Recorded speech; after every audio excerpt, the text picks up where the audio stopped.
Parshas Vaera, page Nun Vav Amudalad, on the bottom of the page, Maimer Vayemer Hashem el Moshe v'Aaron. Hashem told Moshe to go in front of Parei, together with Aaron, and to take the matter and to throw the matter in front of him.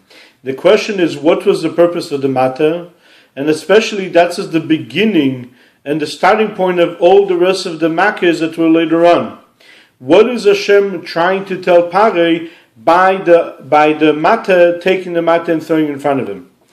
In order to understand that, first of all, we have to understand, it says that the Yidden, when they came out of Mitzrayim, it says that Vayenatzlu Mitzrayim, they basically emptied out Mitzrayim. And Chazal tell us, our sages tell us, that they made it like a pool with no fish. A pool that you raise fish inside, and you took all the fish out, and now the pool is completely empty. And the concept is that there's godly sparks that come to the world. There's godliness all over the world. And these godly sparks fall down in the world and being enclosed and covered by the klippa, by the other side, by, so to say, the negativity of the world, and being covered by it. And this godly spark cannot come out.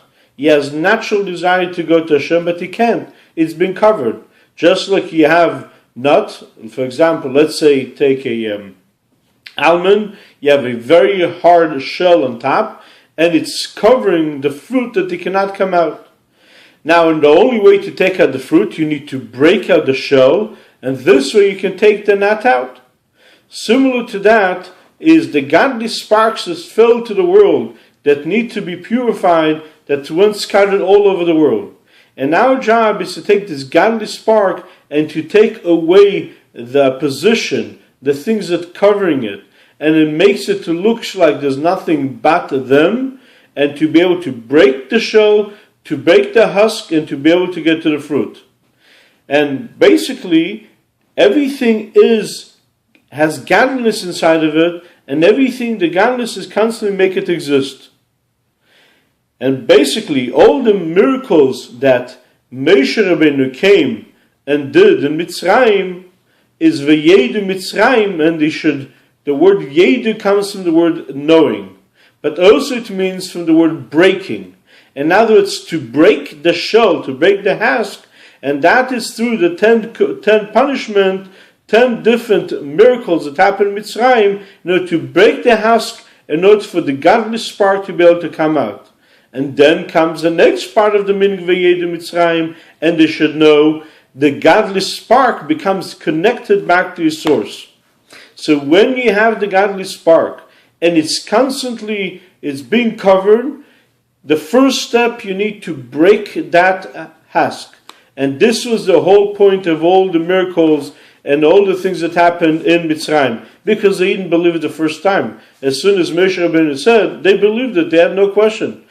All the miracles was to break the husk to come to the fruit. But before they started it, Moshe Rabbeinu was coming and telling Parei, you should know, all of the life and all of the existence of opposition of godliness, it's all coming from Hashem. The word mate comes also from the word amshacha, to pull down and to bring down. In other words, you should realize that the snake, which symbolizes the klippas and the strength of the klippas, gets its power from the matter, from drawing godliness to the world. And you should realize that the snake has no life by itself, its existence is a matter. But you should realize that nevertheless, this snake is always connected back to the matter, and the snake becomes back to matter. And that matter swallows all the snakes of Mitzrayim. And that is the first step that Moshe Rabbeinu showed Parei, was the snake and the staff. The staff, he took the staff and threw it in front of Parei, and he showed him, you see, the snake really gets all his life and all of his energy, even when it's a snake, from the matter, from the drawing of godliness to this world. But it's always connected. And when Moshe Rabbeinu grabbed it, it became back from a snake back into a staff.